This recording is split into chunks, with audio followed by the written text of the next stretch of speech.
नमस्कार, मी श्वेता. तुम्ही पाहताय न्यूज 18 लोकमत. दुपारच्या बातम्यांमध्ये तुमचं स्वागत. सुरुवातीला राजकीय वर्तुळातून एक मोठी बातमी. राज्यसभेच्या 6व्या जागेच्या उमेदवारावरून राज्यामध्ये घडामोडींना वेग आलाय.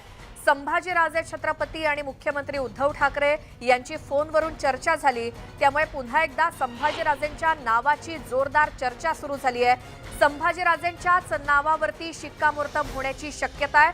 स्वतः संभाजीराजेंनी तसे संकेत दिलेत. आपल्या नावावरती आपलं नाव निश्चित होण्याची शक्यता वाढलेली आहे असं संभाजीराजे म्हणाले. संभाजीराजे संध्याकाळी मुंबईमध्ये परत येणार आहेत. 2 दिवस संभाजीराजे मुंबईमध्ये होते, मात्र कालच ते कोल्हापुरात गेले आणि आता पुन्हा संध्याकाळपर्यंत ते मुंबईमध्ये येणार असल्याची माहिती मिळते. मुख्यमंत्री उद्धव ठाकरे आणि संभाजीराजे छत्रपती यांच्यामध्ये फोनवरून सकारात्मक चर्चा झाल्याची माहिती देखील मिळाली आहे. माजी मुख्यमंत्री उद्धवजींची सविस्तर चर्चा झालेली आहे. सविस्तर बोलणं झालेलं आहे. पुढं काय करायचं ते सविस्तर ठरलेलं आहे. मला पूर्ण विश्वास आहे ते त्याप्रमाणे करतील. मला हाही विश्वास आहे की ते छत्रपती घराण्याचा सन्मान करतील. मी नक्की छत्रपती घराण्याचा मान राखून त्यांना उमेदवारी देण्यासंदर्भात प्रस्ताव दिला, एवढंच मी सांगू शकतो. पण ते शिवसेनेचे उमेदवार असतील, दोन्ही उमेदवार शिवसेनेचे असतील, ही आमची भूमिका आहे. तर संभाजीराजे छत्रपती सध्या कोल्हापुरात आहेत आणि ते संध्याकाळपर्यंत मुंबईमध्ये येण्याची शक्यता स्वतः संभाजीराजेंनी तसे संकेत दिलेत. मुख्यमंत्र्यांसोबत त्यांची फोनवरून चर्चा झाली. त्यामुळे 6व्या जागेसाठी संभाजीराजे यांचंच नाव घोषित केलं जातं का, या संदर्भातली चर्चा आता पुन्हा एकदा सुरू झाली आहे. काल दुपारी 12 वाजेपर्यंत खरं तर शिवसेनेनं अल्टिमेटम दिलेलं होतं, मात्र संभाजीराजेंनी कोणतीही प्रतिक्रिया दिलेली नव्हती. त्यानंतर ते कोल्हापुरात सुद्धा निघून गेले कोणतीही प्रतिक्रिया न देता. आणि त्यानंतर आज पुन्हा एकदा ते मुंबईमध्ये येण्याची शक्यता आहे. राज्यसभेच्या 6व्या जागेच्या उमेदवारावरून राज्यामध्ये घडामोडींना वेग आलाय.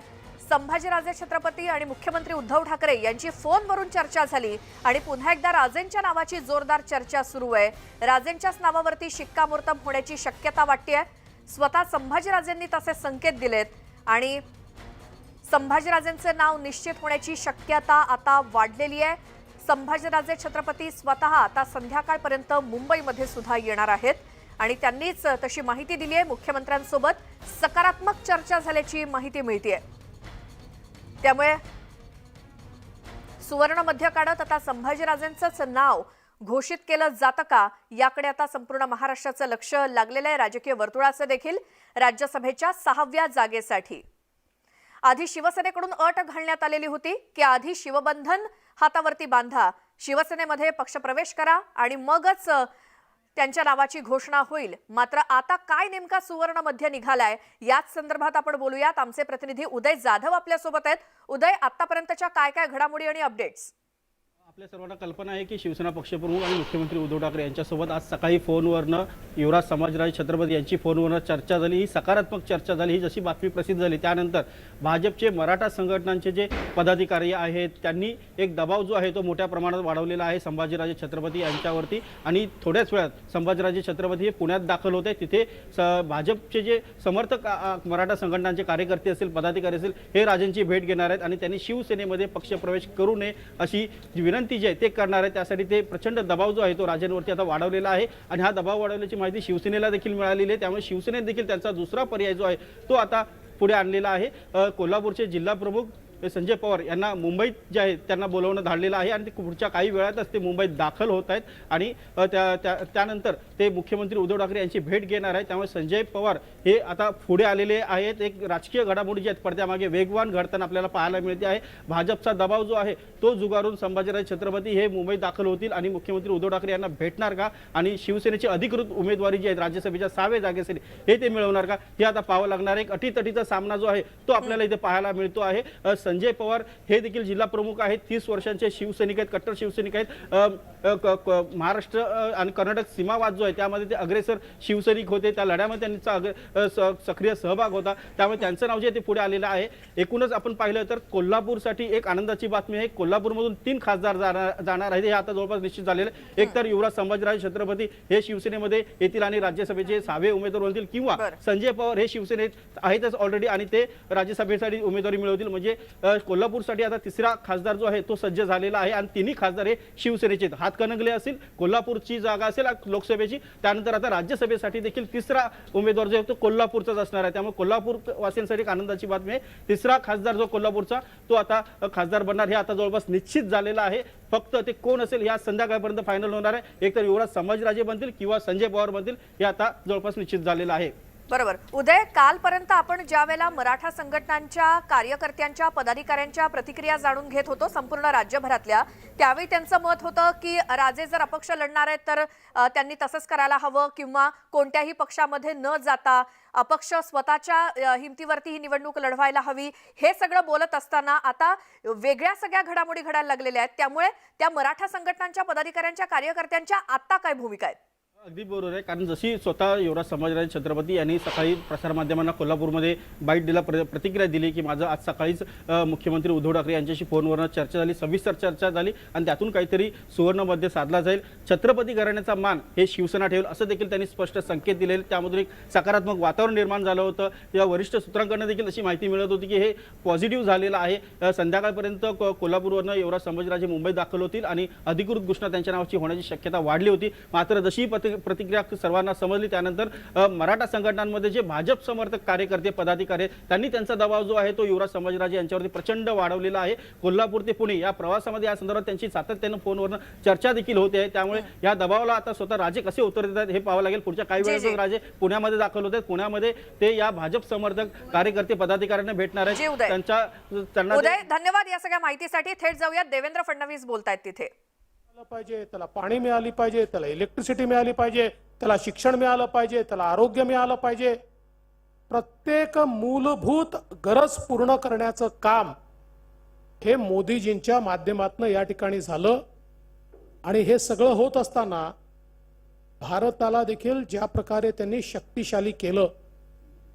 कालच मी आकडेवारी पाहत होतो की आपले जे एक्सपोर्ट आहेत 12-13 साली आपण इम्पोर्ट खूप करायचो पण एक्सपोर्ट करण्याची ताकद नव्हती.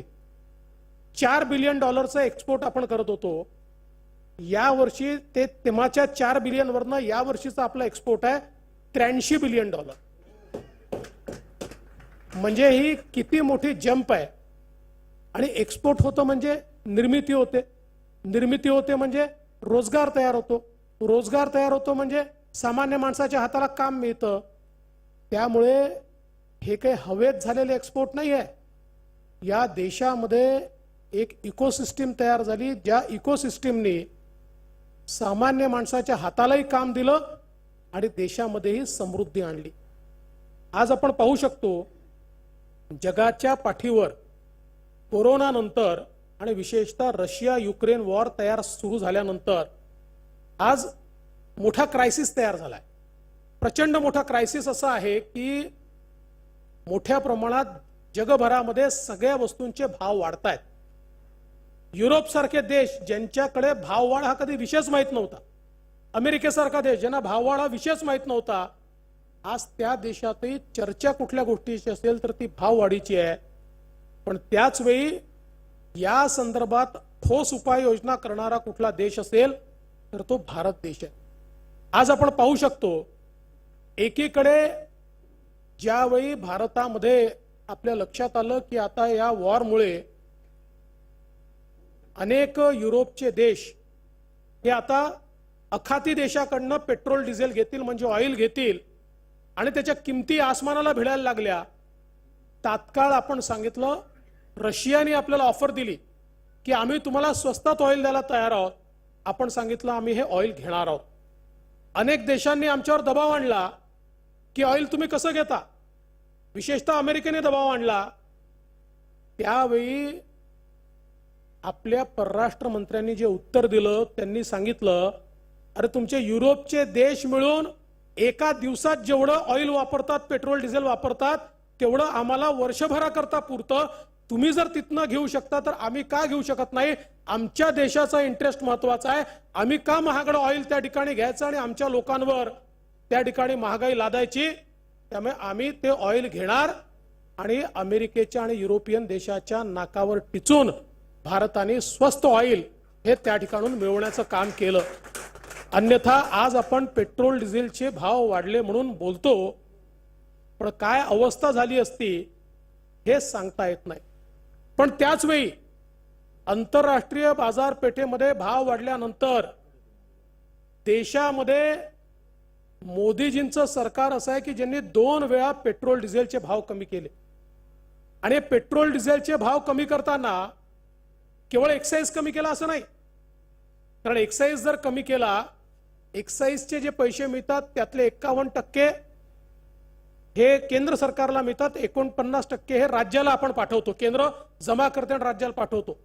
त्यामुळे राज्याच्या हक्काचे पैसे नाही, तर जो रोड आणि इन्फ्रास्ट्रक्चर सेस आहे की जो केवळ सेस हा केंद्राचा आहे, त्यातनं थेट 10 रुपये हे केंद्र सरकारने कमी केले. आणि आपल्याला आश्चर्य वाटेल, या 2 वेळेला केंद्र सरकारने पेट्रोल डिझेलचे भाव कमी करण्याकरता जी काही कपात केली आहे त्याचं केंद्राला नुकसान किती आहे? 2,20,000 कोटी रुपये. 2,20,000 कोटी रुपयाचं नुकसान सहन करून सामान्य माणसाला पेट्रोल डिझेल कमी भावात मिळावं असा प्रयत्न या इंटरनॅशनल क्रायसिसमध्येही केला. आणि महाराष्ट्राचं सरकार, मी काल सांगितलं, मे महिन्यामध्ये एप्रिल फुल आपल्याला बनवत आहे. याचं कारण महाराष्ट्रामध्ये आपण केवळ पेट्रोलवर टॅक्स लावतो असं नाही, पेट्रोल डिझेलचं जे डीलर कमिशन आहे त्याच्यावरही आपण टॅक्स लावतो. जो काही रोड आणि इन्फ्रास्ट्रक्चर सेस केंद्राला जातो त्याच्यावरही आपण टॅक्स लावतो. जो ऍग्रिकल्चर सेस जातो त्याच्यावरही आपण टॅक्स लावतो. आणि त्यामुळे साहजिकच केंद्राने 10 रुपयांनी टॅक्स कमी केल्याबरोबर ऑटोमॅटिकली 1.5 रुपयांनी आपल्या इथला टॅक्स कमी झाला. तर अनायसे पडो आणि दंडवत घडो अशा प्रकारे या सरकारने आम्ही टॅक्स कमी केला म्हणून सांगितलं. मी लगेच माहिती मागितली, दाखवा कुठे केलाय. मग मला फायनान्स विभाग आणि सगळ्या त्या विभागातून सांगितलं की नाही साहेब, निर्णय असा देता येत नाही. म्हटलं का नाही देता येत? म्हणलं ते तर ऑटोमॅटिक झालाय, ते काही आम्ही कमी वगैरे केलं नाहीये. आणि त्याचा इम्पॅक्ट किती आहे? समजा पकडला तरी प्रॉफिट मधनं लॉस आहे 2500 कोटीचा. 2,20,000 कोटी आणि 2,000 कोटी आपण हिशोब लावा. पण यामध्ये सगळ्यात महत्वाचं काय आहे? आता माझा सवाल आहे नाना पटोलेंना, माझा सवाल आहे अजित पवारांना आणि माझा सवाल आहे मुख्यमंत्री उद्धव ठाकरेंना. तुम्ही पेट्रोल डिझेलच्या किमतीवर रोज टाहो फोडताना. आता पेट्रोल डिझेलवर केंद्राचा टॅक्स आहे 19 रुपये आणि राज्याचा टॅक्स आहे 39 रुपये. 29 रुपये, 39 नहीं, हाँ वो तो वापस जाएगा ही, वो राज्य को ही जाएगा. लेकिन महाराष्ट्र के इतिहास में पहली बार नेहमी असं व्हायचं की राज्याच्या टॅक्स पेक्षा केंद्राचा टॅक्स 1 रुपया जास्त असायचा. 1 रुपया किमान. आता पहिल्यांदा असं झालंय की राज्याचा टॅक्स 29 रुपये आणि केंद्राचा टॅक्स 19 रुपये. मग आता सांगा महागाई कोणामुळे? पेट्रोल डिझेलच्या वाढत्या किमतीला जबाबदार 19 रुपयाचा टॅक्स लावणारे की 29 रुपयाचा टॅक्स लावणारे? टॅक्स कमी करणारे की टॅक्स कायम ठेवणारे? पण यांना लाजच नाही वाटत हो. एवढे बेशर्म लोक मी पाहिले नाही. पुन्हा उद्यापासून टाहो फोडतील. केंद्र सरकारने महागाई वाढवली, केंद्र सरकारने पेट्रोल डिझेलचे भाव वाढवले. त्यामुळे माझा भारतीय जनता पक्षाच्या सगळ्या कार्यकर्त्यांना माझी विनंती आहे आणि अध्यक्षांना विनंती आहे की पेट्रोल डिझेलच्या भावावर आज जो काही या ठिकाणी महागाई आहे ती केवळ महाराष्ट्र सरकारमुळे आहे. आणि म्हणून या सरकारच्या विरुद्ध एल्गार पुकारला पाहिजे आणि पेट्रोल डिझेलचे टॅक्सेस आता या सरकारने कमी करावे म्हणून आपण आंदोलन केलं पाहिजे, या खोटारड्या लोकांना, लबाडांना आता उघडं पाडलं पाहिजे, ही माझी आपल्याला या निमित्ताने दादा विनंती आहे. आणि म्हणून पेट्रोल डिझेल असो, ज्या प्रकारे आंतरराष्ट्रीय व्यापार पेठेमुळे सिमेंटचे भाव वाढायला लागले, त्या ठिकाणी लोखंडाचे भाव वाढायला लागले, तात्काळ केंद्र सरकारने परवा त्याचाही निर्णय घेतला आणि तेही भाव कमी आणण्याचं काम हे केंद्र सरकारच्या वतीनं आज या ठिकाणी होताना आपण पाहतोय. पण दुसरीकडे राज्य सरकारच्या माध्यमातून मात्र कुठलंही त्या ठिकाणी काम होताना दिसत नाही. आपण बघा,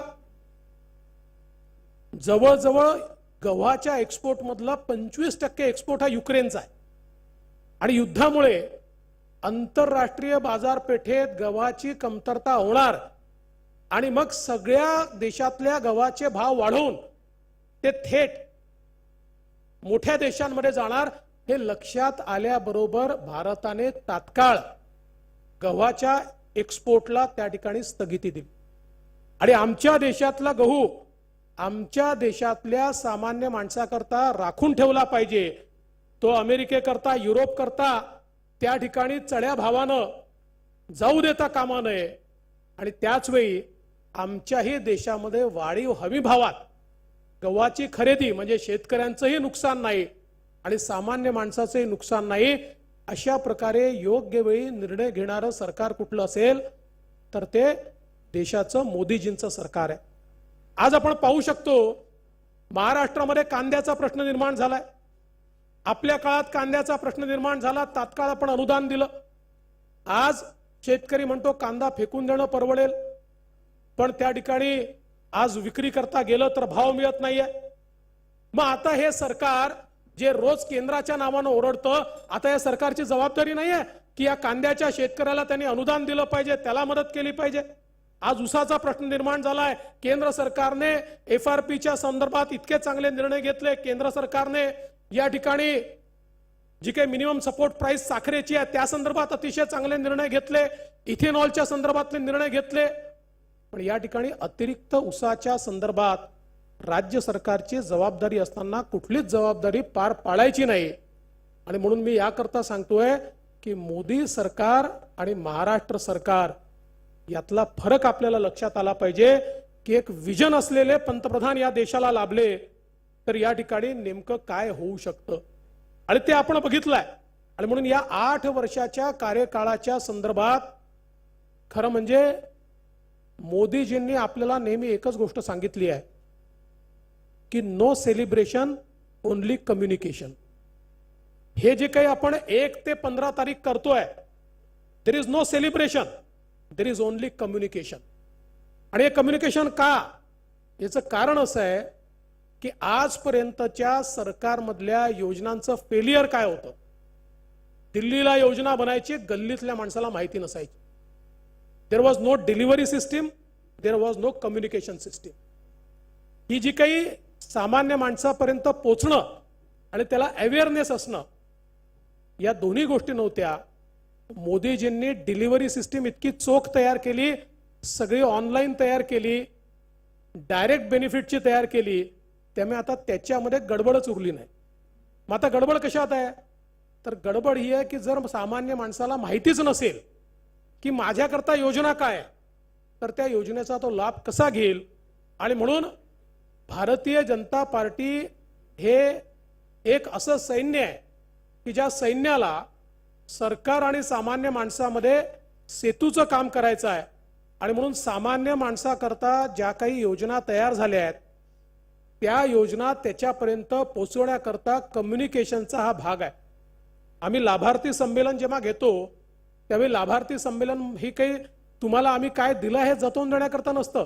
त्या संमेलनाच्या माध्यमातून जागृती होते. त्या संमेलनामध्ये जे लाभार्थी येतात ते इतर लाभार्थ्यांना सांगतात की आम्हाला मिळालंय, तुम्हालाही मिळू शकतं. ज्यावेळेस आपल्या मौल्यातनं त्या कार्यक्रमात जातात त्या सख्या मौल्याला माहिती असतं की मोदीजींच्या कार्यक्रमात किंवा मोदीजींनी जो लाभ दिलाय त्या कार्यक्रमामध्ये हे चालले आहेत, आपल्यालाही उद्या लाभही मिळू शकतो आणि कार्यक्रमातही जायला मिळू शकतं. अशा प्रकारची जनजागृती या लाभार्थी संमेलनाच्या माध्यमातून होते. आणि म्हणून एकीकडे अशा प्रकारच्या कम्युनिकेशनच्या योजना आपण करतो आणि दुसरीकडे भारतीय जनता पक्षाचा विस्तार शेवटच्या माणसापर्यंत करायचा असेल तर आमची ताकद तर वाढली आहे, पण अनेक वेळा आमची सवय काय असते, जे आमचे मजबूत बूथ आहेत तिथे आम्ही कन्सॉलिडेट करतो. केवळ ते कन्सॉलिडेशन करणं म्हणजे इलेक्शन जिंकण्याचं मेकॅनिझम आहे. पण मोदीजी म्हणतात भारतीय जनता पार्टी इलेक्शन जिंकण्याची मशिनरी नाही आहे. आम्ही एक जिवंत व्यवस्था आहोत की जी व्यवस्था सामान्य माणसाच्या जीवनात परिवर्तन करण्याकरता तयार केलेली आहे. आणि म्हणून जे आपल्या त्यांना कन्सॉलिडेट करायचंच आहे, पण समर्थ बूथ अभियानामध्ये जे आम्हाला मतं देत नाहीत त्यांच्यापर्यंत पोहोचायचं आहे.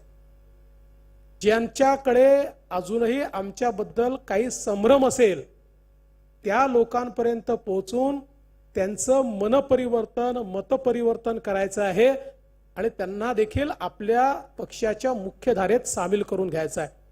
आणि मला असं वाटतं देशाच्या इतिहासामध्ये असा व्यापक कार्यक्रम कुठल्याही पक्षाने कधीच हाती घेतला नाही. काही पक्षांची अवस्था तर अशी आहे त्यांचे केवळ चिंतन बैठका होतात. आपल्याला माहिती आहे जयपूरला चिंतन बैठक झाली, उदयपूरला त्या उदयपूरच्या चिंतन बैठकीचं एका पत्रकाराने फार सुंदर वर्णन केलं. तो असं म्हणाला, त्याला विचारलं निचोड काय आहे, निचोड काय आहे, चिंतन बैठक का निचोड काय आहे. तो म्हणाला operation successful, patient is dead. ही अवस्था आहे. चिंतन नहीं चिंता, चिंता बैठक. लेकिन वहां पर भी वो हुआ कि operation successful and patient is dead. त्यामुळे अशा या परिस्थितीमध्ये ज्यावेळी परिवारवादी पक्षांची अवस्था या देशाला न्याय देऊ शकत नाही, व्यवस्था परिवर्तन करू शकत नाही, अशा या सगळ्या परिस्थितीमध्ये हे जे काही सगळं अभियान आज आपण प्लॅन केलेलं आहे सामान्य माणसाशी संपर्काचं हे अभियान आहे. भारतीय जनता पक्षाचा विस्तार हा बाय प्रॉडक्ट आहे. भारतीय जनता पक्षाला आशीर्वाद मिळणारच आहे, पण भारतीय जनता पक्षाला आशीर्वाद मिळण्याकरता आपण जात नाहीये, त्याच्या जीवनात परिवर्तन आपण घडवून आणल्यामुळे त्यांनी आशीर्वाद द्यावे अशा प्रकारची मानसिकता घेऊन आपण या संपूर्ण अभियानामध्ये उतरतोय. मी काही सगळ्या गोष्टी रिपीट करणार नाही, पण आपल्याला कल्पना आली आहे. त्यामुळे आपल्याला हा जो काही पंधरवाडा आहे हा आपल्याला यशस्वी करायचा आहे.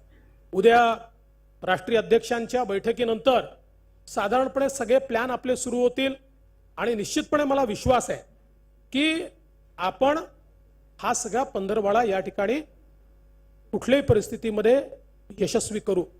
आज या निमित्ताने आपल्या ओबीसी मोर्चाने देखील एक विषय मांडलेला आहे.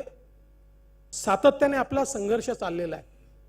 तुम्ही बघा की 13/12/2019 या सरकारला आपल्या सर्वोच्च न्यायालयाने ट्रिपल टेस्ट सांगितलं.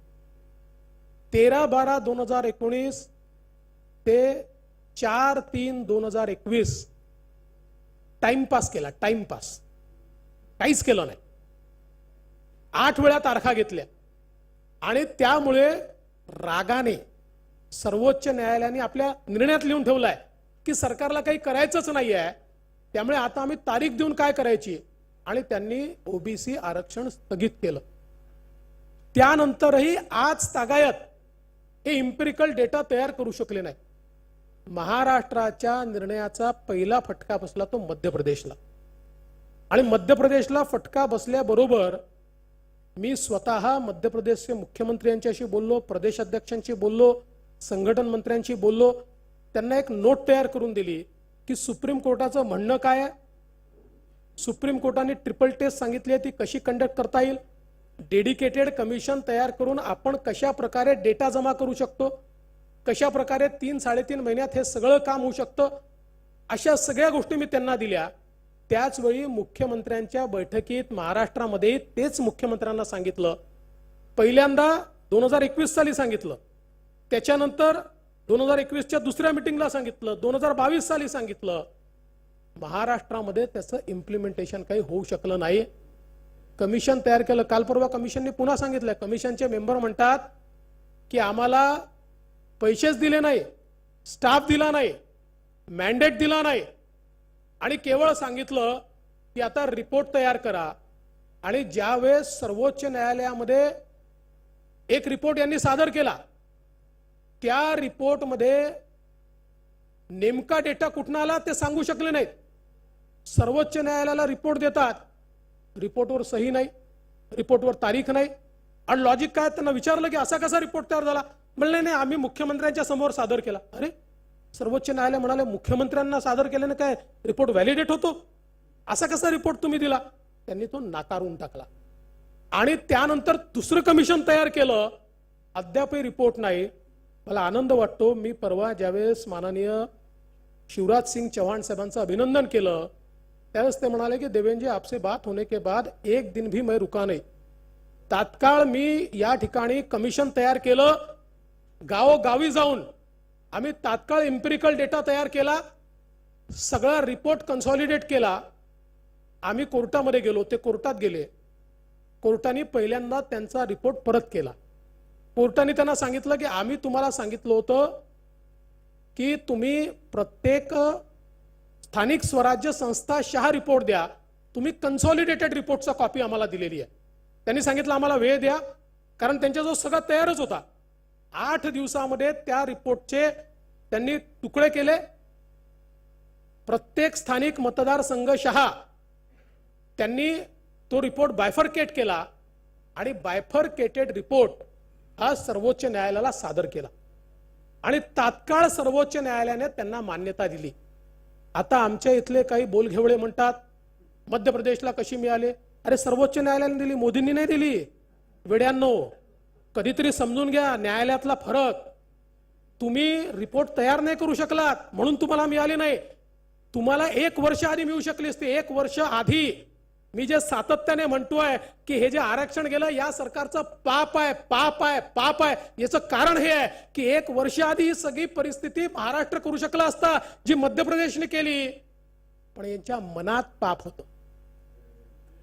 तुम्ही मला सांगा, मंत्री मोर्चे काढतायत, भाषणं देतायत, मोदींवर बोलतायत, रिपोर्ट तयार करायला कोणीच तयार नाही.